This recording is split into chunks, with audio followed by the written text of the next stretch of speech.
شور ہے اور مثبت بات کی طرف ہم آتے، یہ ہمارا مزاج ہے.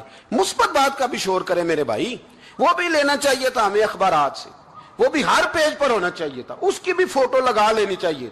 باقی تو ہم بڑی ایڈٹ کرتے ہیں نا، کسی کو کتا بناتے ہیں، کسی کو کچھ بناتے ہیں، تو اس پر بھی تھوڑی تعریف ہونی چاہیے تھی تاکہ مسلمان اس کا بھی ذکر کرتے، اس کی حوصلہ افزائی ہوتی. کیا مؤلفۃ القلوب دین کا حصہ نہیں کہ کوئی نیا کلمہ پڑھے تو اسے مال دو تاکہ اس کا دل مضبوط ہو؟ تو کلمہ پڑھا تھا تو چاہیے تھا نا کہ ہم اس کے دل کو مضبوط کرتے. ہم یہ پیغام آگے کرتے کہ ہمیں بڑی خوشی ہوئی. وہ کہتے ہیں میں تو حضور کے مخالف تحقیق کرنے نکلا تھا پر ان کو پڑھتے پڑھتے ان کا غلام بن گیا اور اس نے باقاعدہ معافی مانگی ہے، باقاعدہ معافی مانگی ہے کہ میں اپنے پچھلے رویے سے اللہ کی بارگاہ میں بھی شرمندہ ہوں، نبی پاک کی بارگاہ میں بھی شرمندہ ہوں، مسلمانوں سے بھی معافی مانگتا ہوں. اس نے باقاعدہ معافی مانگی ہے. لیکن جو کہ بات تھی مثبت، بات تھی خوشخبری والی، اور ہم دیتے ہیں مایوسی والی خبر. ہم بریک وہ خبر کرتے ہیں جس میں کوئی ٹینشن پیدا ہوتی. ٹینشن. میں ابھی حیدرآباد میں تھا، پولیس والا اپنی گاڑی میں بیٹھا تھا، ہم اپنی گاڑی میں تھے. ایک ایڈریس پوچھنا تھا، رستہ پوچھنا تھا. مطلب عام ایک جگہ پہ عام آدمی سے ہم نے گاڑی میں بیٹھے بیٹھے ایڈریس پوچھا تھا تو اس نے کہا تھا اتر کے آئیں. آپ نے پوچھنا نا تو اتر کے آئیں. تو ٹھیک بات کی، ہمیں غصہ نہیں آیا. میں نے اسے پولیس والے سے السلام علیکم کے بعد کا ایڈریس پوچھنا تو وہ گاڑی سے اتر کے آیا. اس نے ہم سے سلام لی اور اس نے بڑی تفصیل کے ساتھ ہمیں پتہ بتایا. کام تو ہمارا تھا نا، وہ تو اپنی جگہ پہ کھڑے تھے. میرے بھائی آپ مثبت باتوں کو کیوں نہیں بیان کرتے؟ کیا پاکستان میں سارا دن غلط کام ہی ہوتے ہیں، صحیح کام ہوتا ہی کوئی نہیں؟ وہ صحیح کام کو ڈسکس کون کرے گا؟ خیر والی بات کون بیان کرے گا؟ اچھائی کا ذکر کون کرے گا؟ محبت کی بات کون کرے گا؟ میرے ایک مفتی صاحب ہیں، دوست ہیں، پیار والے، انہوں نے مجھے ٹیلی فون کیا کہ ختم ہے، ٹائم چاہیے. تو میں نے ان سے کہا کہ میری نا ریکارڈنگ ہے، اس دن ٹی وی پر ایک پروگرام میں نے ریکارڈ کر کے دینا ہے. اب سوچے دو ہے نا، وہ یہ بھی کہہ سکتے تھے کہ اچھا تسی امیر ہو گئے ہو، یہ بھی بات ہو سکتی تھی نا. لیکن مفتی صاحب مجھ سے کہنے لگے کہ ختم 20 لوگوں تک پیغام جائے گا، اور جب وہ آپ ریکارڈنگ کریں گے تو ہماری جماعت کی ترجمانی لاکھوں لوگوں تک جائے گی. تو ہم جو چاہتے ہیں کہ زیادہ لوگوں تک پیغام پہنچے، ہم ختم شریف پڑھ لیں گے، آپ مہربانی کریں وہ کام آپ کریں. یہ خیر کی بات ہے نا. لیکن مثبت باتوں کی طرف ہماری توجہ جاتی. انہوں نے کہا بڑا کام کریں، کوئی حرج نہیں، یہ تو کام چلتے رہتے ہیں، ہوتے رہتے ہیں، یہ ہو جائے. مثبت کام پر اپنی توجہ کریں، جانور کے ساتھ پیار کریں، اچھے طریقے سے پیش